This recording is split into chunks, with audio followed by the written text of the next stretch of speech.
कभी कैसे बनावट छुप नहीं सकता कभी छुपावट के असूलों में,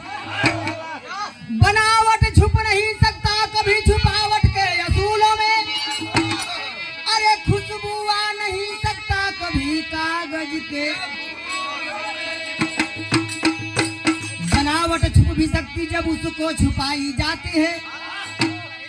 बनावट छुप भी सकती जब उसको छुपाई जाती है, अरे खुशबू आ भी सकता है जब सेंट मिलाई,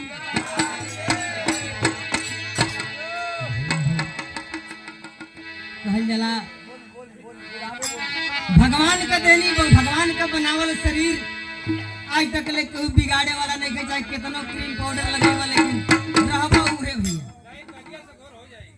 अरे भैया तो फेशियल जाके करा लो ना, फेशियल आए अरे अनार ना मिली हो, अरे अनार ना मिली रउआ जाए के तजीबा